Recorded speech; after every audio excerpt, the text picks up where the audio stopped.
Hi, this is the third volume of the Quarantine Chronicles Mammoth Edition. I'm Jim Lowe from highcountryflyfisher.com, and today we're hiking up to a secret lake somewhere in the Eastern Sierra that I like to fish. It's one of my favorite places because of the large char. So we're on a quest for large brook trout today, and we'll see what happens. I'm here with my buddy Roger, who may or may not appear in this video because I actually haven't asked him if he wants to.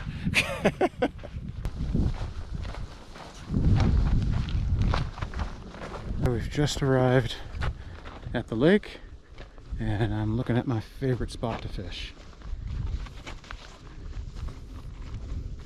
This is a good lake. It's one of my favorites, and I've been talking it up to Roger. You know, normally I can come here and one or two casts, I'm into a fish.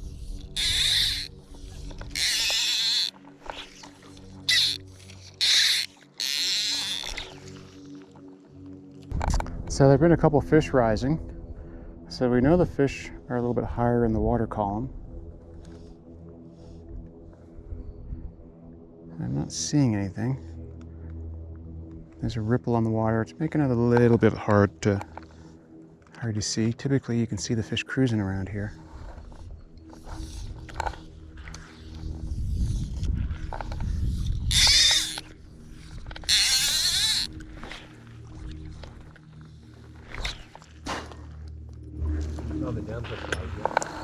I have not seen the damsels, but I don't know what I saw on the water. You saw adults or adults? Okay. See, normally by this time I would have already been into a fish. He took the hare's ear on a figure of 8 retrieve. It's a nice brook trout.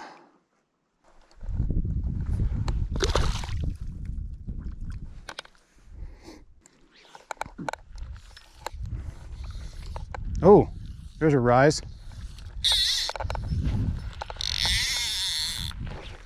See if I can entice him.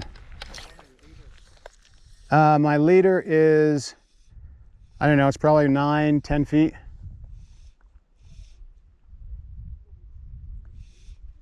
That maybe wasn't far enough.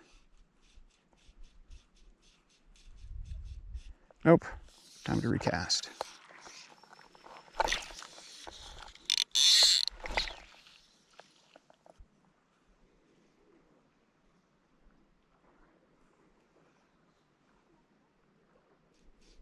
Nope, not interested.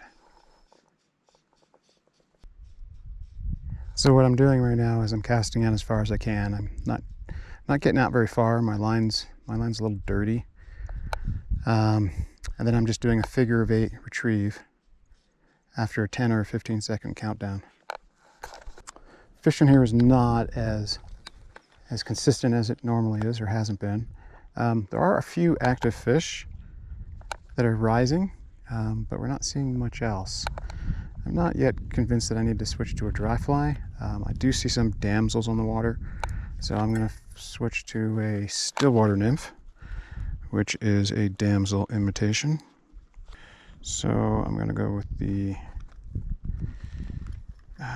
green with the orange hackle stillwater nymph.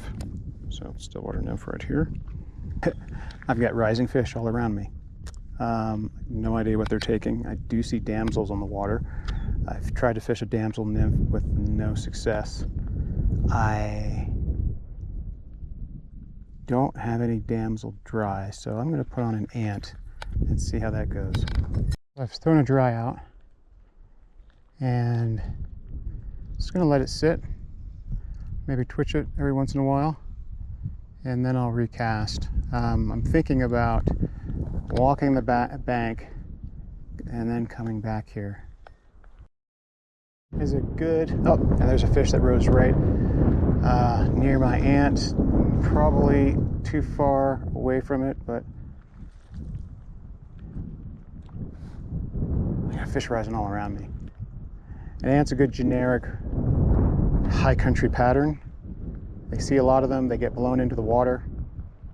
So it's starting to rain, and fishing has been really slow. Maybe because of the weather. We're going to stay out here unless we get unless it starts to thunder and lightning. So the rain is just drizzling right now, and we're starting to make our way around the bank. This area is usually really productive, and it's been really slow. Come over to the far side of the lake, and the fishing is still really slow. Still raining. You know, it's the worst thing ever when you bring somebody to a lake and they're not catching fish, especially after you've raved about it for so long. Because I've raved about this lake, and it's just not producing as it normally does. There we go. Getting into something. Let's see what it is. So what I did is I came over and I figured, structure's always good, and there's some deeper water here. You can see that you've got the sandbar that kind of comes down through here. Yep. See if I can get him landed. I'm putting a lot of pressure on him. He's not coming my way. It's not a big fish either. So I threw it out, my typical 15 count, and when I started the retrieve, he was on it. Looks like he's on the, uh-oh. That's not what you want to hear.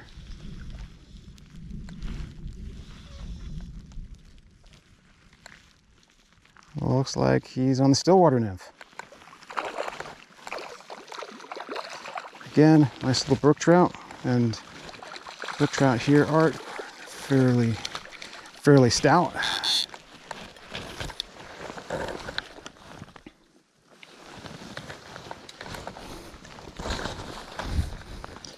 Not a bad fish. Okay, it's starting to thunder. But I want to make a few casts in a few other places before we skedaddle. You can see here, it drops off almost immediately. And there's lots of weeds, as you can see. There are damsels. We saw damsels earlier. And the fly that I have on the stillwater nymph imitates a damsel.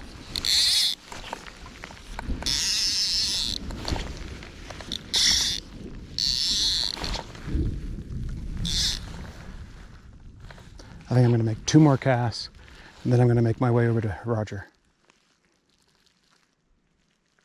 We've had about 8 thunderclaps now, and I think that's probably nature's way of telling us we should skedaddle. So we haven't fished that long. We've only been here maybe a couple hours, maybe a half dozen fish between us, so not as consistent as what we would normally expect. But it's beautiful up here, and it's always great fun. You want to head out? Yeah? Okay, let's go. So yep, we're heading out. We've decided to wait out the storm instead of getting back to the car. Looks like it's a small cloud. It's basically directly over us. We'll see. It's about 150. We'll see how long it lasts.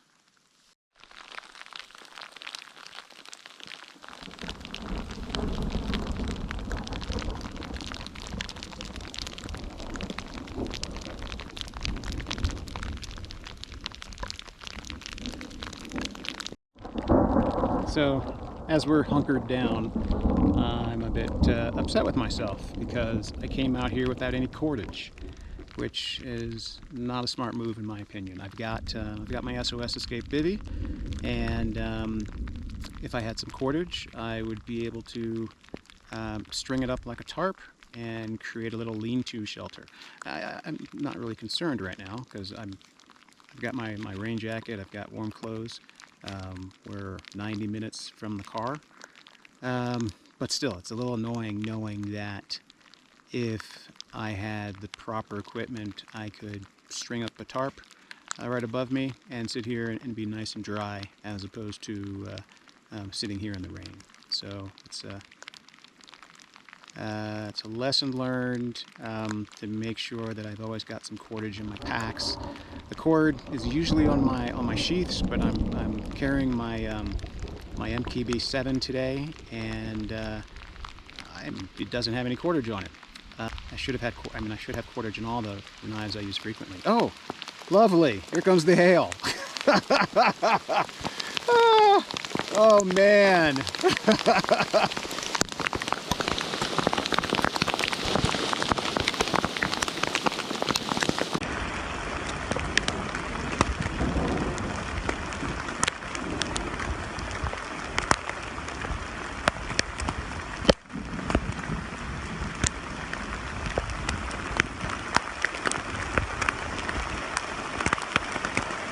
The hail has passed by. Draped my SOS Light Escape 50 over the top of me, just as protection from the hail. It was coming down pretty hard, and they're like 1/4 inch or 3/8 inch pieces. So hopefully the worst of it will be over soon.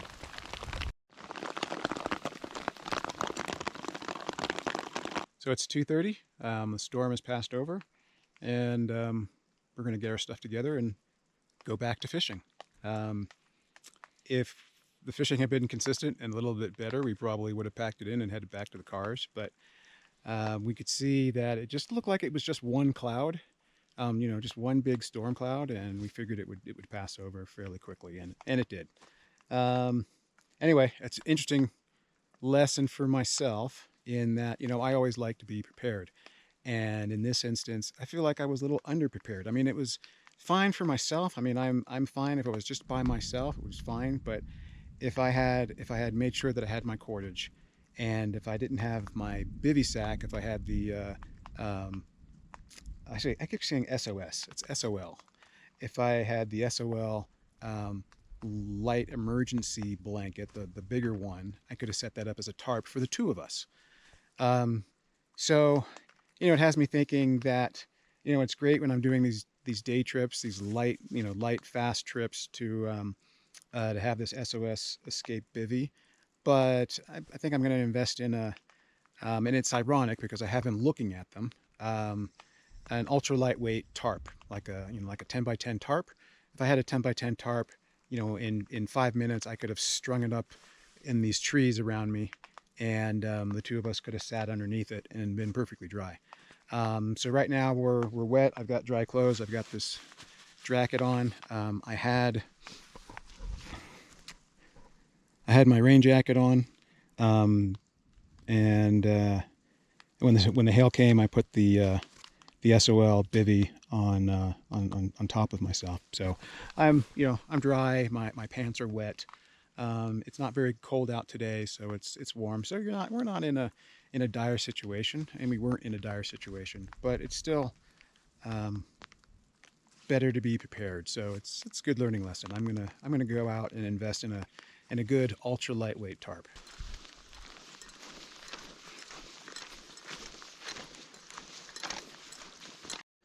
Now the rest of the day will be interesting.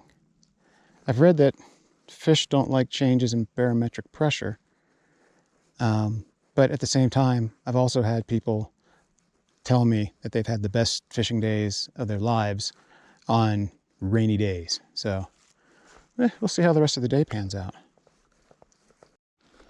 Now that the storm's passed, there's no wind, and so the lake is like glass.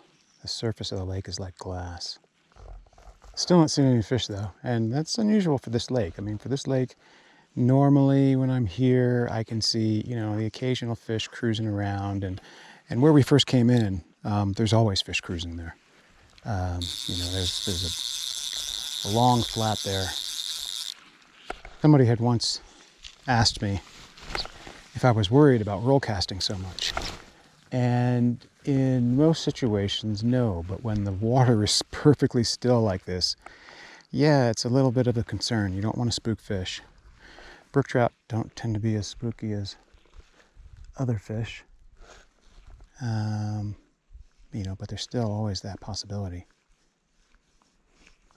The first thing I need to do when I get home is clean my line, because I am not getting the casts that I normally do. And so there's a couple factors weighing in there. So dirty line, one, doesn't go through the guides as well. Two, it'll stick to the surface tension of the water, so you're not getting the cast that you might normally get. And you can see I'm not casting out very far today. If you're worried about false casting, or you're extending casts when you're roll casting, a good thing to do is to do your extending casts in one place, and then when you're ready, do your delivery cast someplace else. And at least that way, you know, I mean, you're lining fish over here, but you're presenting the fish over here. Another strategy is to wait and start your retrieve after the rings have subsided. So if you're the type of person that doesn't like to do a countdown, then toss it out, wait for the rings to subside, or wait for the rings to be a certain size. Especially with dry flies. If you're fishing a dry fly, you want to throw it out and you just want to let it sit there and let the rings subside, and don't do anything until the rings are gone. And then when the rings are gone, let it sit for a bit, give it a twitch. That's if you're prospecting. If you're sight fishing, then you shouldn't need to worry about that. Which, given the conditions right now, I'm going to head back to where we started. There's a big rock. I'll fish that real quick. And then I'm going to head back to where we started because there were tons of fish over there, and I'm going to try to sight fish over there. So with the storm passing through, the wind has stopped, and I'm not picking up any fish over here, but where we started from, there's usually cruising fish, and now we've got perfect conditions for sight fishing. So I'm going to try to do some deliberate sight fishing. There's a big rock over here that has some deep water. I'm going to go and do some prospecting on that as I make my way back to where we came in. Roger's over there now, so I've got to imagine that he must be doing okay. Are things starting to pick up now? You'll probably be able to do some sight fishing over there. I'm going to head back around after I fish the rock. Okay, I'm approaching back to where we were, and looking for trout.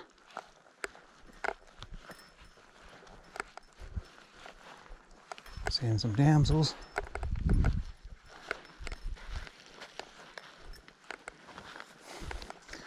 Little glare on the water with all the clouds.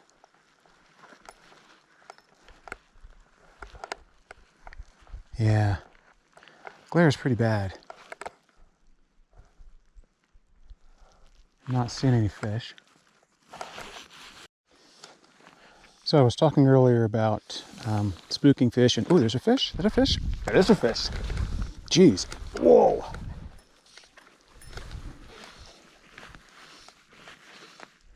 That was unexpected. And he's all over the place. I need to get my line in and get him in. That's looking like a nice fish too. That was the do nothing retrieve. Just put it in the right place. And that's what I must have done. I must have put it in the right place. I did a roll. I stopped the roll because I was going to say something. And I just left it there. And lo and behold. Not a huge fish. Not as... They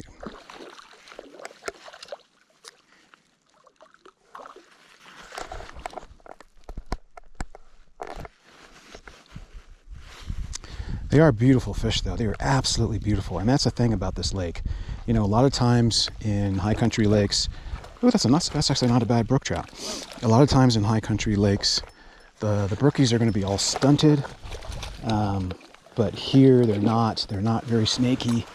Yeah, that's not a bad fish.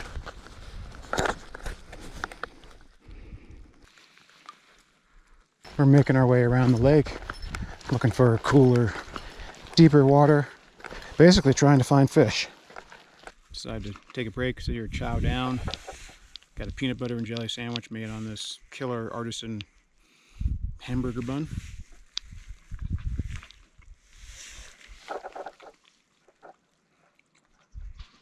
Very doughy.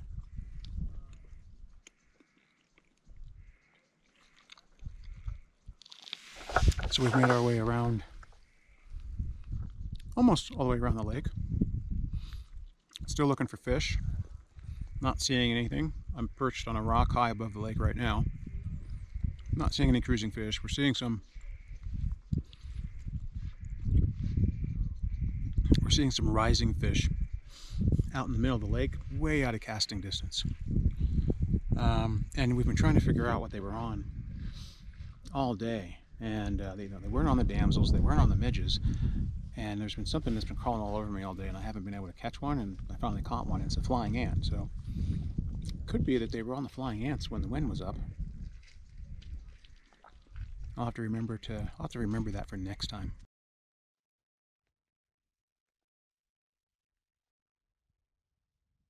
So our quest to find cooler water paid off. I had forgotten that there are some springs on the back side of the lake, and we found them. And there were 3 springs, and on each of the springs was sitting a fish. One fish wasn't interested in what we had to offer. So we found a fish that's just sort of sitting there on the bottom of the lake, right at the edge of that light patch. It doesn't seem active at all, but I figured I'd give it a shot. And no, it's just sitting there doing nothing. And on the second fish, thinking that it wouldn't be interested, I had made a knucklehead move and lined it, knowing that I would line it. I don't want to line him, but it looks like I'm going to. Lined him, but I didn't think he would move. And then the third fish, Roger picked up, same sort of a deal. That's a good fish. And that ended up being the largest fish of the day. So really happy that he was able to get that. And it's been a good day. I got to spend time with my friend. We caught a few fish. Got caught in a hailstorm. All good fun. Hope you enjoyed the video, and thanks for coming along.